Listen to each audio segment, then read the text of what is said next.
ഈശോ മിശിഹായ്ക്ക് സ്തുതിയായിരിക്കട്ടെ. നമ്മുടെ നാട്ടിൽ മെയ് ജൂൺ മാസങ്ങളിലാണ് പരീക്ഷാ ഫലങ്ങളൊക്കെ പ്രസിദ്ധീകരിക്കുന്നത്. +2-ൻ്റേതാകട്ടെ, SSLC ആകട്ടെ, എൻട്രൻസ് പരീക്ഷകളുടെ ആകട്ടെ, റിസൾട്ടുകളൊക്കെ മെയ് ജൂണൊക്കെ ആകുമ്പോഴത്തേക്ക് വന്നു തുടങ്ങും. അപ്പോൾ നിരവധി കുട്ടികൾക്ക് ഫുൾ A+ കിട്ടുന്നു, ചിലർക്ക് 9 A+, ചിലർക്ക് A+കളേ ഇല്ല. എന്നിരുന്നാലും പിന്നെ ഫ്ലെക്സുകളുടെയും വാട്സപ്പ് സ്റ്റാറ്റസുകളുടെയും ഒരു മാറ്റൊലി തന്നെ കേൾക്കാനായിട്ട് സാധിക്കും. ഫുൾ A+ കിട്ടിയ കുട്ടികളുടെ ഫ്ലെക്സുകൾ നാടിൻ്റെ നാനാദിക്കിൽ അവർ സ്ഥാപിക്കുന്നു. വീട്ടുകാർ ഫ്ലെക്സ് ഇടുന്നു, വാട്സപ്പ് സ്റ്റാറ്റസ് ഇടുന്നു. ഇതിലൊന്നും തെറ്റുണ്ടെന്നല്ല പറയുന്നത്. ഫുൾ A+ എന്നത് ഒരു കുട്ടിയുടെ പഠന മികവിൻ്റെ അഥവാ പരീക്ഷാ മികവിൻ്റെ ഒരു അടയാളമാകിയാൽ ഒരു പ്രോത്സാഹനം എന്ന രീതിയിൽ ഫ്ലെക്സ് വയ്ക്കുന്നതിലോ ബാനർ കെട്ടുന്നതിലോ കുട്ടിയുടെ ഫോട്ടോ വെച്ച് വാട്സപ്പ് സ്റ്റാറ്റസ് ഇടുന്നതിലോ തെറ്റൊന്നുമില്ല. അത് കുഞ്ഞിനൊരു പ്രോത്സാഹനം തന്നെയാണ്. അത് അവൻ്റെ അല്ലെങ്കിൽ അവളുടെ കഠിനാധ്വാനത്തിന് നമ്മൾ നൽകുന്ന ഒരു കയ്യടി തന്നെയാണ്. എന്നാൽ ഈ ഫ്ലെക്സുകളും സ്റ്റാറ്റസുകളും ഫുൾ A+ഉം ഒക്കെ ഇന്ന് അഭിമാനത്തിൻ്റെയും അതിജീവനത്തിൻ്റെയും കുറച്ചൊക്കെ പൊങ്ങച്ചത്തിൻ്റെയും അടയാളമായിട്ട് മാറുന്നുണ്ടോ എന്ന് വലിയ സംശയമുണ്ട്. എൻ്റെ ആശങ്ക ഈ ഫ്ലെക്സുകളെക്കുറിച്ചും ബാനറുകളെക്കുറിച്ചുമൊന്നുമല്ല. എൻ്റെ ആശങ്ക ഈ ഫുൾ A+ കിട്ടുന്ന കുഞ്ഞുങ്ങളെക്കുറിച്ച് തന്നെയാണ്. കാരണം മുൻകാലങ്ങളിലൊക്കെ ഫുൾ A+കൾ കിട്ടിയിരുന്ന കുഞ്ഞുങ്ങളുടെ പടങ്ങളൊക്കെ അത് ഈ ഫ്ലെക്സുകളിൽ മാത്രമേ പിന്നെ കണ്ടിട്ടുള്ളൂ. അവരൊക്കെ പ്രശസ്തരായി വലിയ നിലകളിലെത്തിയതായിട്ട് ഒരിടത്തും ഒരിക്കലും തന്നെ കേട്ടിട്ടില്ല എന്നുള്ളതാണ് യാഥാർത്ഥ്യം. അതുപോലെ തന്നെ അധികം A+കളൊന്നും ഇല്ലാതെ ഒരു സാധാരണ റിസൾട്ടൊക്കെ കിട്ടി മറ്റുള്ളവരുടെ പരിഹാസവും ശാസനയും ഒക്കെ ഏറ്റുവാങ്ങുന്ന കുറച്ച് സാധാരണക്കാർ കുട്ടികളും ഈ ദിവസങ്ങളിൽ നമ്മുടെ നാട്ടിൽ തന്നെയൊക്കെ ഉണ്ട്, അവിടെയും ഇവിടെയൊക്കെ ആയിട്ട്. മാതാപിതാക്കൾ അവരെ ഒരുപക്ഷെ ശകാരിക്കുന്നുണ്ടാവാം, അധ്യാപകർ ഒരുപക്ഷെ അവരെ ശകാരിക്കുന്നുണ്ടാകാം, കൂട്ടുകാർ ഒരുപക്ഷെ അവരെ പരിഹസിക്കുന്നുണ്ടാകാം. ഈ കുഞ്ഞുങ്ങളുടെയും ഭാവി എന്തായിട്ട് മാറും?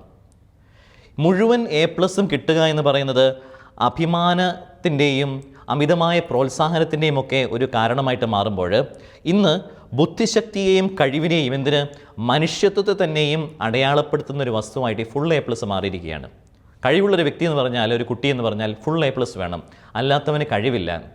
പക്ഷേ പ്രിയമുള്ള സഹോദരി സഹോദരന്മാരെ, നമ്മുടെ ലോകമെന്ന് പറയുന്നത് A+കളുടെ മാത്രം ലോകമല്ല, മൈനസുകാരുടെയും കൂടെ ലോകമാണ് എന്ന് ആര് ഈ കുഞ്ഞുങ്ങൾക്ക് പറഞ്ഞു കൊടുക്കും? ഈ കുഞ്ഞുങ്ങളൊക്കെയും ഇന്ന് ഫുൾ A+ കിട്ടിയവരും ഇന്ന് A+കളൊന്നും കിട്ടാതെ ദുഃഖാർത്ഥരായിരിക്കുന്ന കുട്ടികളുമൊക്കെ നാളെ അവരുടെ ജീവിതത്തിൽ ചെറുതും വലുതുമായ പരാജയങ്ങളെ അഭിമുഖീകരിക്കേണ്ടതായിട്ട് വരുമ്പോൾ അവരെങ്ങനെ പെരുമാറും? എങ്ങനെയാണ് ഇന്ന് അഭിമാനത്തിൻ്റെയും പേരിൻ്റെയും പ്രശസ്തിയുടെയും കൊടുമുടിയിലായിരിക്കുന്ന നമ്മുടെ പൊന്നുമക്കളൊക്കെ നാളെ പരാജയത്തെ ഏറ്റുവാങ്ങുമ്പോൾ പ്രതികരിക്കുക എന്നത് നമുക്ക് സംശയമാണ്. ഏത് രീതിയിൽ അവർ പോസിറ്റീവായിട്ട് എടുക്കുമോ, അതോ ജീവിതത്തിൽ ചെറുതും വലുതുമായ തകർച്ചകൾ ഉണ്ടാകുമ്പോൾ അവരാകെ തകർന്ന് നിരാശയിൽ ജീവിക്കേണ്ടി വരുമോ? സ്നേഹമുള്ളവരെ, നമ്മുടെ ജീവിത പരാജയങ്ങളെ നമ്മൾ എങ്ങനെ കൈകാര്യം ചെയ്യുന്നു എന്നതിനെക്കുറിച്ചാണ് നമ്മളിപ്പോൾ വിശകലനം ചെയ്യുവാനായിട്ട് പോകുന്നത്. A+കൾ മാത്രമല്ല, പരാജയങ്ങളും നമ്മുടെ ജീവിതത്തിന് ആവശ്യമാണ്. ഒരുപക്ഷെ പരാജയങ്ങളാണ് നമ്മെ നാമാക്കി മാറ്റുന്നത്. കൂടുതൽ A+കളും വിജയങ്ങളും സക്സസ്സും മാത്രമായിട്ട് ജീവിച്ചു പോകുന്ന വ്യക്തികൾക്ക് ഒരു പരിധിയുണ്ട്. പക്ഷേ പരാജയങ്ങളിലൂടെ വളരുന്ന വ്യക്തികൾക്ക് കൂടുതൽ വളരുവാനായിട്ട് സാധിക്കും. അത് ആത്മീയ തലത്തിലായിക്കൊള്ളട്ടെ, ഭൗതിക തലത്തിലായിക്കൊള്ളട്ടെ. ഈ തിരുവചനത്തിൻ്റെ ഈ എപ്പിസോഡിൽ ഒരു വചനമുദ്ധരിച്ച് ആരംഭിക്കുന്നതിന് മുന്നോടിയായിട്ട് ഞാനൊരു ക്രിക്കറ്റ് കളിക്കാരൻ്റെ കഥ പറഞ്ഞുകൊള്ളട്ടെ. ആർക്കും അത് ഇഷ്ടപ്പെടുമെന്ന് തോന്നുന്നില്ല, കാരണം എല്ലാവർക്കും ഈശോയുടെ കഥ കേൾക്കാനാണ് താല്പര്യം. ക്രിക്കറ്റ് താരങ്ങളുടെയും സിനിമാക്കാരുടെയും ഒന്ന് കഥ കേൾക്കാനായിട്ട് വചന വിചിന്തനത്തിൻ്റെ സമയത്ത് നമുക്ക് താല്പര്യമില്ല. എങ്കിലും ക്രിക്കറ്റ് കളിക്കാരനായ വിരാട് കോഹ്ലിയുടെ ഒരു ചെറിയ കഥ. ഇന്ത്യ അറിയുന്ന അല്ലെങ്കിൽ ലോകമറിയുന്ന ലോകപ്രശസ്തനായ നിരവധി പരാജയങ്ങളും വിജയങ്ങളും ഒക്കെ കണ്ടറിഞ്ഞിട്ടുള്ള വിരാട് കോഹ്ലിയോട് ഒരു ചെറുപ്പക്കാരൻ ചോദിക്കുകയാണ്, how do you handle failures in life? Kohli, താങ്കൾ എങ്ങനെയാണ് താങ്കളുടെ ജീവിതത്തിൽ പരാജയങ്ങളെ കൈകാര്യം ചെയ്തത്? കോഹ്ലി യാതൊരു തടസ്സവുമില്ലാതെ പെട്ടെന്ന് മറുപടി നൽകുകയാണ്, ഫെയിലിയേഴ്സ് ആർ ദ ബെസ്റ്റ്. എന്താ അദ്ദേഹം പറയുകയാണ്, success doesn't teach you anything, it only boost your ego. Virat Kohli പറയുകയാണ്, പരാജയങ്ങളാണ് എന്നെ ഏറ്റവും കൂടുതൽ പുതിയ കാര്യങ്ങൾ പഠിപ്പിച്ചിട്ടുള്ളത്. കാരണം എപ്പോഴുമുള്ള വിജയങ്ങൾ അതൊരിക്കലും നമ്മളെ ഒന്നും പഠിപ്പിക്കുകയില്ല. പകരം നമ്മുടെ അഹംഭാവം, നമ്മുടെ ഈഗോയെ വർദ്ധിപ്പിക്കുവാൻ മാത്രമേ അത് സഹായിക്കുകയുള്ളൂ എന്നാണ് നിരവധി വിജയങ്ങളും പരാജയങ്ങളും ഏറ്റുവാങ്ങിയിട്ടുള്ള ഈ ക്രിക്കറ്റ് താരം പറയുന്നത്. പക്ഷേ ഏറെ സ്നേഹമുള്ളവരെ, ഇനി നമ്മൾ ഓരോരുത്തരും നമ്മുടെ ജീവിതത്തിലേക്ക് തന്നെ കണ്ണോടിക്കുകയാണെങ്കിൽ ഇതൊരു യാഥാർത്ഥ്യമാണ് എന്ന് മനസ്സിലാകും. നമ്മെ നാമാക്കി മാറ്റിയത് നമ്മുടെ ജീവിതത്തിൽ നമ്മൾ അഭിമുഖീകരിച്ചിട്ടുള്ള ചെറുതും വലുതുമായ പരാജയങ്ങൾ തന്നെയാണ്. പരാജയങ്ങൾ രുചിക്കുമ്പോൾ അല്പം വിഷമമാണ്, അല്ലേ? തിക്താനുഭവമാണ് പരാജയപ്പെടുക എന്ന് പറയുന്നത്. അത് ജീവിതത്തിലായിക്കൊള്ളട്ടെ, മത്സരത്തിലായിക്കൊള്ളട്ടെ, പരീക്ഷയിലായിക്കൊള്ളട്ടെ, എവിടെയും നമ്മൾ വിജയം കാംക്ഷിച്ച് പരാജയം രുചിക്കുമ്പോൾ എല്ലാവരും നമ്മെ കുറ്റപ്പെടുത്തും. എന്നാൽ നമ്മുടെ ജീവിതത്തിൻ്റെ ഗതി നിർണ്ണയിക്കുന്നത് നമ്മൾ ഏറ്റെടുത്തിട്ടുള്ള അല്ലെങ്കിൽ നമ്മൾ അഭിമുഖീകരിച്ചിട്ടുള്ള പരാജയങ്ങൾ തന്നെയാണ്. ഇനി വിശുദ്ധ ഗ്രന്ഥത്തിലേക്ക് നമ്മുടെ ശ്രദ്ധ തിരിക്കാം. തോറ്റു വിജയിച്ചവരെക്കുറിച്ച് നമ്മളൊന്ന് വായിച്ചെടുക്കുകയാണ്. തോറ്റു വിജയിച്ചവരായ നിരവധി വ്യക്തികളാൽ സമ്പന്നമാണ് വിശുദ്ധ ഗ്രന്ഥം. എല്ലാവരുടെയും കഥകൾ പറയുന്നില്ല, പക്ഷേ പ്രധാനമായിട്ട് 2 കഥാപാത്രങ്ങൾ, ഒന്ന് പത്രോസ്, 2 പൗലോസ്ലീഹ.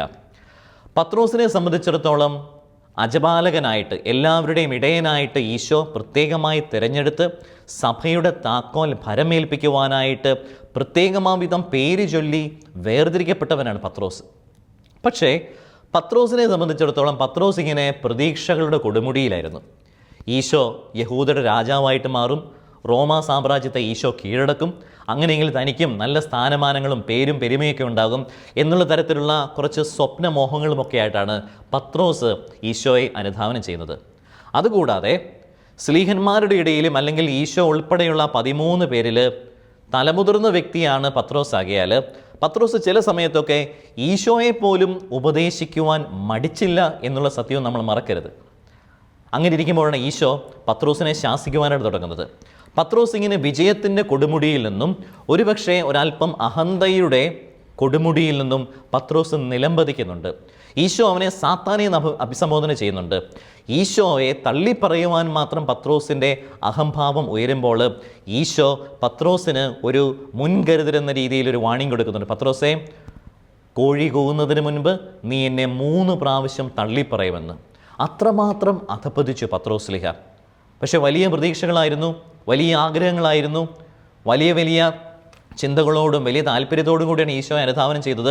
പക്ഷേ ആ പ്രതീക്ഷകളെയൊക്കെ ശിഥിലമാക്കിക്കൊണ്ട്, അസ്ഥാനത്താക്കിക്കൊണ്ട് പത്രോസ് ഇതാ നിലംപതിക്കുകയാണ്. യേശുവിൻ്റെ ശിഷ്യരിൽ ഏറ്റവും ശൂന്യനായിട്ട്, യേശുവിനെ തള്ളിപ്പറഞ്ഞവനായിട്ട് പത്രോസ്ലീഹ നിലംപതിക്കുന്നു. പക്ഷേ പത്രോസിനെ ഈശോ വീണ്ടെടുക്കുന്നു. അതാണ് ഈ കഥയുടെ ക്ലൈമാക്സ് എന്ന് പറയുന്നത്. പത്രോസിനെ സംബന്ധിച്ചിടത്തോളം പത്രോസിൻ്റെതായ ചില ഹിതങ്ങളുണ്ടായിരുന്നു, താല്പര്യങ്ങളുണ്ടായിരുന്നു, സ്വപ്നങ്ങളുണ്ടായിരുന്നു. പക്ഷേ ദൈവം അവരിൽ നിന്നും ആഗ്രഹിച്ചത് തികച്ചും വ്യത്യസ്തമായ ചിലതായിരുന്നു. അവനിങ്ങനെ വിജയിച്ച് യേശുവിനെ ഉപദേശിച്ച് മറ്റ് ശിഷ്യരെ നയിച്ചുകൊണ്ട് പോയാൽ പോരാ, അവനൊന്ന് പരാജയപ്പെടണം. ആ പരാജയത്തിലൂടെ അവൻ സ്വയം ഒന്ന് വിചിന്തനം ചെയ്യണം. ആ വിചിന്തനത്തിലൂടെ ക്രിസ്തു സ്നേഹത്തിലേക്ക് അവൻ പൂർവാധികം ശക്തിയോടുകൂടി തിരിച്ചു വരണം. ഇതായിരിക്കണം ദൈവം അവന് വേണ്ടി കരുതി വച്ചിരുന്നത്. അങ്ങനെ പരാജയപ്പെട്ട പത്രോസിനെ ഈശോ യോഹന്നാൻ സുവിശേഷം 21-ാം അധ്യായത്തിൻ്റെ 15-ാം തിരുവചനം മുതലുള്ള വചനങ്ങളിൽ തിരിച്ചു വിളിക്കുന്നുണ്ട്.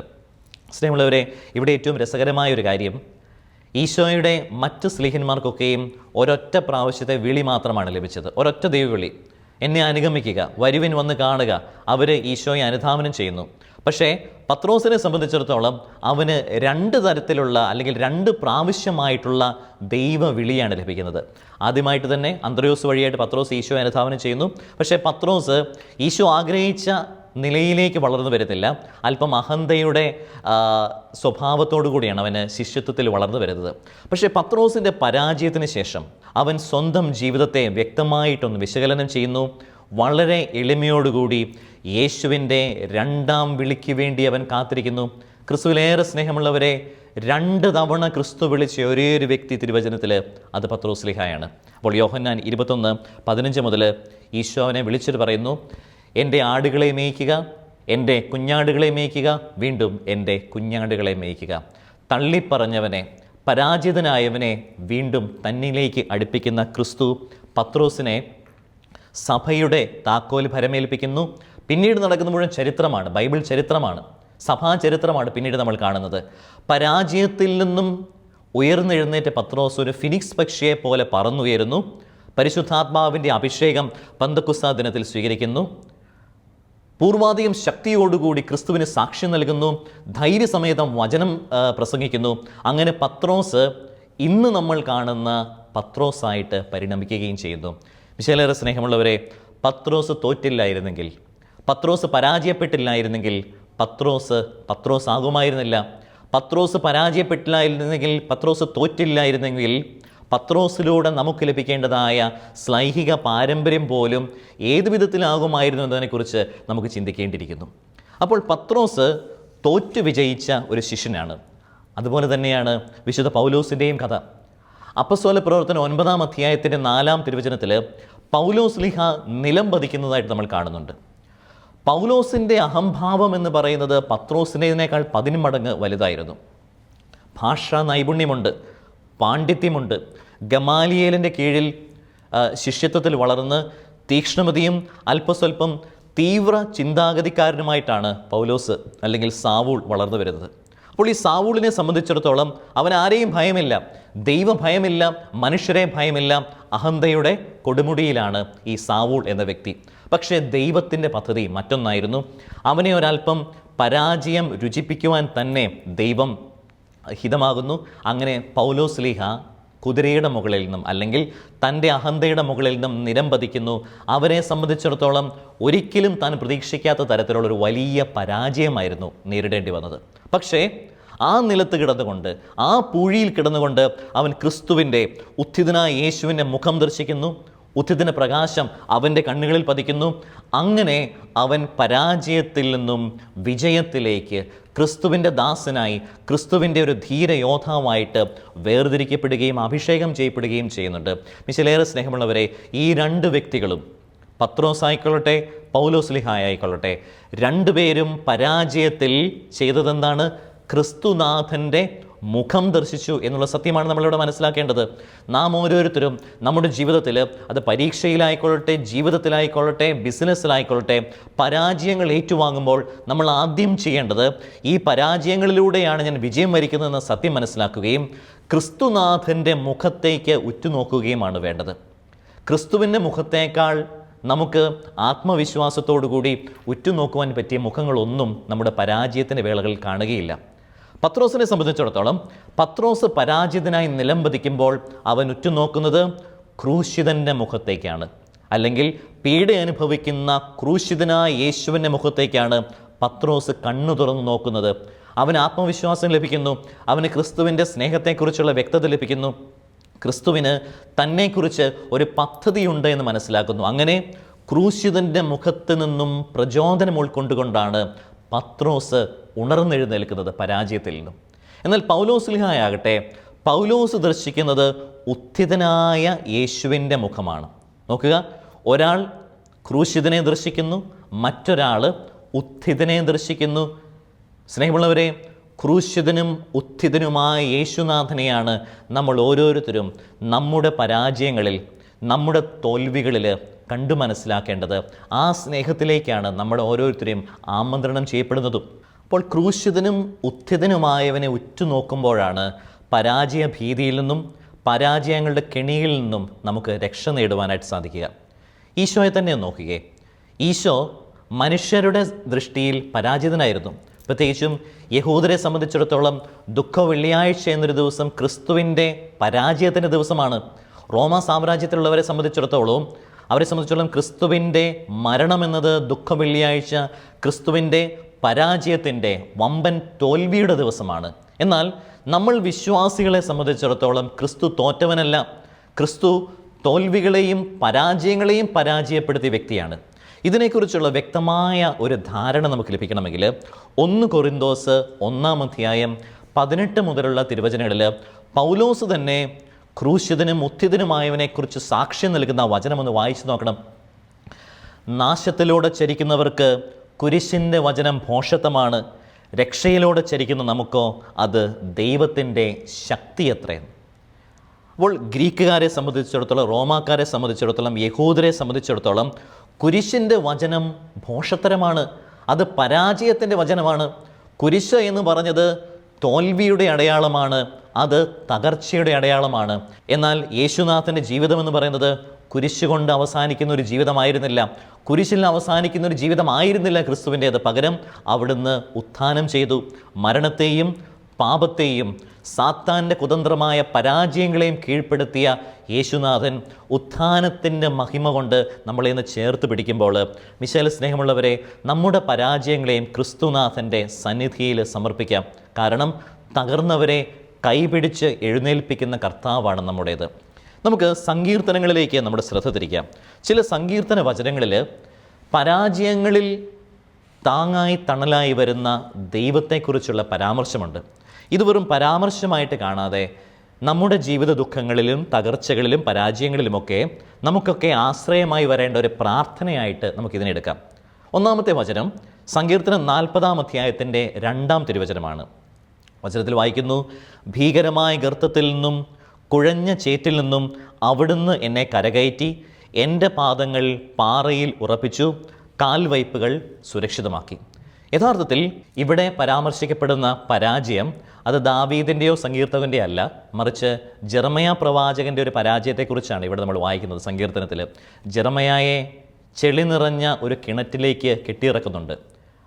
ആ പരാജയത്തിൽ നിന്നും, ആ ചെളിക്കുണ്ടിൽ നിന്നും ദൈവം എന്നെ രക്ഷിച്ചുവെന്ന് ജെറമയ ആലപിക്കുന്ന ഒരു വചനഭാഗമാണ് സങ്കീർത്തനം 40:2. പ്രിയമുള്ളവരെ, ഈ വചനം, ഈ സങ്കീർത്തനം നമ്മൾ ഓരോരുത്തരുടെയും പ്രാർത്ഥനയാക്കി നമുക്ക് മാറ്റാം. ദൈവമേ, ഭീകരമായ ഗർത്തത്തിൽ നിന്നും കുഴഞ്ഞ ചേറ്റിൽ നിന്നും പരാജയങ്ങളിൽ നിന്നും എന്നെ കരകയറ്റണമേ, എൻ്റെ പാദങ്ങൾ പാറയിൽ ഉറപ്പിക്കണമേ, എൻ്റെ കാൽവയ്പ്പുകൾ സുരക്ഷിതമാക്കണമേ എന്ന് സങ്കീർത്തകനെ ഉദ്ധരിച്ച് നമ്മൾ പ്രാർത്ഥിച്ചാൽ നമ്മുടെ പരാജയങ്ങളിൽ ദൈവം ഈ വചനത്തിൻ്റെ ഒരു വലിയ സംരക്ഷണം നമുക്ക് നൽകുമെന്നുള്ളത് തീർച്ചയായിട്ടുള്ള കാര്യമാണ്. മറ്റൊരു സങ്കീർത്തനം 145-ൻ്റെ 14-ാം തിരുവചനമാണ്. കർത്താവ് വീഴുന്നവരെ താങ്ങുന്നു, നിലം പറ്റിയവരെ എഴുന്നേൽപ്പിക്കുന്നു. വീണ്ടും പരാജയങ്ങളെ നമ്മൾ അഭിമുഖീകരിക്കുമ്പോൾ, എപ്പോഴും തോറ്റ് ജീവിക്കുമ്പോൾ ഈ വചനമൊക്കെ എടുത്തുകൊണ്ട് പ്രാർത്ഥിക്കണം. ഈ വചനമൊക്കെ എടുത്ത് പ്രാർത്ഥിക്കുമ്പോൾ നമുക്ക് എന്തെന്നില്ലാത്ത ആത്മവിശ്വാസം ലഭിക്കും. ദൈവം നമുക്ക് പ്രോത്സാഹനമായി, ദൈവം ഒരു കോട്ട കെട്ടി നമുക്ക് ചുറ്റുമുണ്ടാകും. അതുകൊണ്ട് നമുക്ക് പ്രാർത്ഥിക്കാം, കർത്താവേ, വീഴുന്ന എന്നെ അങ്ങ് താങ്ങണമേ, നിലം പറ്റിയ എന്നെ അങ്ങ് എഴുന്നേൽപ്പിക്കണമേ, അങ്ങ് മാത്രമാണ്, അല്ലെങ്കിൽ അങ്ങിൽ മാത്രമാണ് എൻ്റെ പ്രത്യാശ. ക്രിസ്തുവിലേറെ സ്നേഹമുള്ളവരെ, പരാജിതനായ പൗലോസിൻ്റെയും പത്രോസിൻ്റെയും ഒക്കെ കഥ പറഞ്ഞു. ഇനി ഞാൻ എൻ്റെ തന്നെ ഒരു ചെറിയ ജീവിത അനുഭവം പങ്കുവയ്ക്കട്ടെ. എൻ്റെ കുട്ടിക്കാലം മുതൽക്കേ തന്നെ വീട്ടിൽ പ്രസംഗ പരിശീലനം എനിക്ക് നൽകുമായിരുന്നു. എൻ്റെ പപ്പയും മമ്മിയും ഒക്കെ ചേർന്ന്, എൻ്റെ ഒരു ഓർമ്മ ശരിയാണെങ്കിൽ 1-ാം ക്ലാസ് മുതലേ പ്രസംഗിക്കുവാനായിട്ടുള്ള പരിശീലനം എപ്പോഴും നൽകുമായിരുന്നു. അപ്പോൾ സ്കൂളിൽ ആനിവേഴ്സറി ഉണ്ടെങ്കിലും മത്സരമുണ്ടെങ്കിൽ എപ്പോഴും ഞാനാണ് പ്രസംഗം. വീട്ടിലുള്ള പരിശീലനമുണ്ട്, പപ്പയും മമ്മയൊക്കെ പ്രസംഗം ഡെമോൺസ്ട്രേറ്റ് ചെയ്ത് കാണിക്കും, അതനുസരിച്ച് ഞാൻ പഠിക്കും, പ്രസംഗിക്കും. അങ്ങനെ എവിടെയായിരുന്നപ്പോഴും, സ്കൂളിൽ എവിടെ പഠിച്ചപ്പോഴും, ഏത് മത്സരത്തിന് പോയപ്പോഴും, ഏത് യുവജനോത്സവത്തിന് പോയപ്പോഴും പ്രസംഗമുണ്ടെങ്കിൽ എനിക്ക് ഫസ്റ്റ് കിട്ടുമായിരുന്നു. എൻ്റെ കഴിവല്ല, ഈശോ നൽകിയ കഴിവ്, അതോടൊപ്പം തന്നെ എൻ്റെ മാതാപിതാക്കളുടെ അധ്വാനം, പരിശീലനം. അങ്ങനെ 10-ാം ക്ലാസ്സിന് ശേഷം സെമിനാരിയിൽ ചേർന്നു. സെമിനാരിയിൽ ചേർന്നിട്ടും സെമിനാരിയിലും പലപ്പോഴും മത്സരങ്ങളൊക്കെ നടക്കുമല്ലോ, അവിടെയും പ്രസംഗ മത്സരമുണ്ടെങ്കിൽ എനിക്കാണ് ഫസ്റ്റ്. ഇതെന്നെ സംബന്ധിച്ചിടത്തോളം ഒരു ആത്മവിശ്വാസമായിരുന്നു. പക്ഷേ പിൽക്കാലങ്ങളിൽ ഈ ആത്മവിശ്വാസം ഒരു അമിത ആത്മവിശ്വാസമായിട്ട് വളർന്നു വന്നു. അല്പസ്വല്പം അഹങ്കാരമായിട്ടും അത് വളർന്നു വന്നു. സെമിനാരിൽ പഠിക്കുമ്പോൾ തന്നെ, ഡിഗ്രി പഠനത്തിനൊക്കെ പോകുമ്പോഴും മത്സരങ്ങൾക്കൊക്കെ പോകും, ആദ്യ കാലഘട്ടങ്ങളിൽ ബാംഗ്ലൂരായിരുന്നപ്പോഴും ഉത്തരേന്ത്യയിലൊക്കെ പഠിക്കുമ്പോഴും ഒക്കെ എപ്പോഴും 1-ാം സ്ഥാനം പ്രസംഗ മത്സരങ്ങൾക്ക് എവിടെയും എല്ലായിടത്തും കിട്ടുമായിരുന്നു. പക്ഷേ ആ ആത്മവിശ്വാസം പതിയെ അഹങ്കാരമായിട്ട് എൻ്റെ മനസ്സിലേക്ക് ഇറങ്ങിയപ്പോൾ പതുക്കെ തോൽക്കാൻ തുടങ്ങി. ഏത് മത്സരത്തിന് പോയാലും 1-ാം സ്ഥാനം ലഭിച്ചിരിക്കുന്ന എനിക്ക് പതുക്കെ 2-ാം സ്ഥാനം കിട്ടാനായിട്ട് തുടങ്ങി. അത് ഉൾക്കൊള്ളുവാൻ വളരെ ബുദ്ധിമുട്ടായിരുന്നു. പിന്നീട് അത് 3-ാം സ്ഥാനമായി. ഒടുവിൽ C ഗ്രേഡ് പോലും ഇല്ലാതെ, ഒരിക്കലും ലിസ്റ്റിലോ പ്രൈസ് ലിസ്റ്റിൽ ഒരിക്കലും പേര് വരാത്ത രീതിയിൽ ഞാൻ പരാജയപ്പെടുവാനായിട്ട് തുടങ്ങി. തുടർച്ചയായിട്ട് പരാജയപ്പെട്ടു.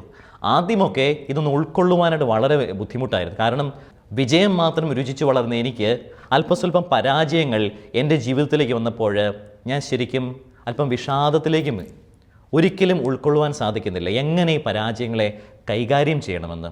അപ്പോഴാണ് ഞാൻ സ്പിരിച്വൽ ഡയറക്ഷൻ പോകുവാനായിട്ട് ഇടയായതും അന്ന് വൈദികർ എനിക്ക് പറഞ്ഞു തന്നു, ഈ പരാജയങ്ങളിലൂടെ നീ നിന്നെ തന്നെ വിലയിരുത്തുക, നിന്നെ തന്നെ സ്വയം പഠിക്കുക, നിൻ്റെ പ്രസംഗ ശൈലിയൊക്കെ ഒന്ന് മാറ്റിപ്പിടിക്കുക, വ്യത്യസ്ത രീതിയിൽ പ്രസംഗിക്കുവാനായിട്ട്, പ്രസംഗ പരിശീലനം നടത്തുവാനായിട്ട് അവരെനിക്ക് പ്രചോദനം നൽകി. അങ്ങനെ പ്രിയമുള്ളവരെ, എൻ്റെ പ്രസംഗ ശൈലിയിൽ ഞാൻ തന്നെ ചെറിയ ചെറിയ മാറ്റങ്ങൾ വരുത്തുവാനായിട്ട് തുടങ്ങി. പലരുടെയും അഭിപ്രായങ്ങൾ ഞാൻ ആരാഞ്ഞു, പലരുടെയും കീഴിൽ പരിശീലനം നേടി. എൻ്റെ അമ്മയോട് തന്നെ ഞാൻ ചോദിച്ചു എങ്ങനെ നല്ല രീതിയിൽ പ്രസംഗിക്കണം, ഏതെല്ലാം രീതിയിലുള്ള മാറ്റങ്ങൾ വരുത്തണം. അങ്ങനെ പലതരത്തിലുള്ള മാറ്റങ്ങളൊക്കെ വരുത്തിയിട്ട് വീണ്ടും പ്രസംഗ മത്സരത്തിന് പോയി തുടങ്ങി. ഒപ്പം പ്രാർത്ഥനയും കൂടെ ചേർത്തു. അഹങ്കാരം മാറ്റിവെച്ച് പുതിയ രീതിയിൽ പഠിക്കുവാനായിട്ട് തുടങ്ങി. അങ്ങനെ ഒരു പ്രൈസ് പോലും കിട്ടാതിരുന്ന എനിക്ക് തേർഡ് കിട്ടാൻ തുടങ്ങി, സെക്കൻഡ് കിട്ടാൻ തുടങ്ങി, അങ്ങനെ ഫസ്റ്റ് കിട്ടാനായിട്ട്. പ്രിയമുള്ളവരെ, ഇവിടെ ഫസ്റ്റ് കിട്ടിയെന്നുള്ളതിനല്ല പ്രസക്തി. ഈശോയ്ക്കറിയാം എന്നെ എന്തിനു വേണ്ടിയാണ് അവിടുന്ന് വളർത്തിക്കൊണ്ട് വരുന്നതെന്ന്. ഈശോയ്ക്കറിയാം ഇവനൊരു പുരോഹിത വിദ്യാർത്ഥിയാണ്. ഈ വൈദിക വിദ്യാർത്ഥി നാളെ അൾത്താരയിൽ നിന്ന് സുവിശേഷം വായിച്ച് അതിന് വ്യാഖ്യാനങ്ങൾ നൽകേണ്ടതാണ്. അപ്പോൾ ഒരു അറുബോറൻ പ്രസംഗം കാഴ്ചവെക്കാതെ ജനത്തിൻ്റെ കാതുകൾക്ക് ഇമ്പമുള്ള രീതിയിൽ വചനം പ്രഘോഷിക്കുവാനായിട്ട് എൻ്റെ ഈശോ ആ കാലയളവിൽ എന്നെ ഒരുക്കിക്കൊണ്ട് വരികയാണ് ചെയ്തത്. അപ്പോൾ അന്ന് പരാജയത്തിലൂടെ കടന്നുപോയ എനിക്ക് എൻ്റെ ഈശോ എന്നെ എളിമപ്പെടുത്തി. പരാജയത്തിലൂടെ കടന്നു വന്ന ഞാൻ ഈശോയെ തിരിച്ചറിഞ്ഞു, എൻ്റെ തന്നെ കുറവുകളെ തിരിച്ചറിഞ്ഞു, മാറ്റങ്ങൾ വരുത്തി. അപ്പോൾ പത്രോസിനുണ്ടായ അതേ അനുഭവം, പൗലോസിനുണ്ടായ അതേ അനുഭവം എനിക്കും എൻ്റെ ഈശോ പങ്കുവെച്ച് നൽകുകയായിരുന്നു ഉണ്ടായത്. ക്രിസ്തുവിലേറെ സ്നേഹമുള്ളവരെ, നമ്മുടെ ജീവിതത്തിൽ വിജയങ്ങളുണ്ടാകുമ്പോൾ ചേർന്ന് നിൽക്കാനും കൈയടിക്കാനും സ്റ്റാറ്റസ് ഇടാനും ഫ്ലെക്സ് ഉണ്ടാക്കാനും ഒക്കെ നിരവധി ആളുകൾ കാണും. പരാജയപ്പെടുമ്പോൾ ആരും കൂടെ കാണുകയില്ല, നമ്മൾ ഒറ്റപ്പെടും. മറ്റുള്ളവർ കുറ്റപ്പെടുത്താൻ മാത്രമേ കടന്നു വരികയുള്ളൂ, നമ്മളെ വിമർശിക്കുവാനായിട്ടും. അപ്പോൾ ഒരു വശത്ത് പരാജയത്തിൻ്റെ ഭാരം, മറുവശത്ത് മറ്റുള്ളവരുടെ വിമർശനത്തിൻ്റെ ഭാരം. ഈ രണ്ട് ഭാരങ്ങളും കൈകാര്യം ചെയ്യുമ്പോൾ നമുക്ക് പ്രത്യാശ അർപ്പിക്കാവുന്നത് ഒരു വ്യക്തിയിലേ ഉള്ളൂ, അത് ക്രിസ്തുനാഥനാണ്. ക്രിസ്തുനാഥൻ്റെ ക്രൂശിതവും ഉത്ഥിതവുമായ മുഖത്തേക്ക് വലിയ പ്രത്യാശയോടുകൂടി ഓരോ പരാജയത്തിൻ്റെ വേളകളിലും ഉറ്റുനോക്കുക. അവിടുന്ന് നമ്മെ കൈവിടുകയില്ല.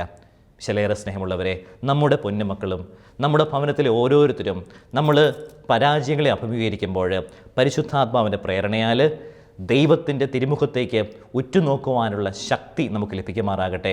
നമ്മളെ നമ്മുടെ പരാജയങ്ങളിൽ നിന്നും വിജയങ്ങളിലേക്ക്, സർവോപരി സ്വർഗത്തിലേക്ക് ഈശോനാഥൻ കരം പിടിച്ച് ഉയർത്തട്ടെ. പിതാവിൻ്റെയും പുത്രൻ്റെയും പരിശുദ്ധാത്മാവിൻ്റെയും നാമത്തിൽ ആമേൻ.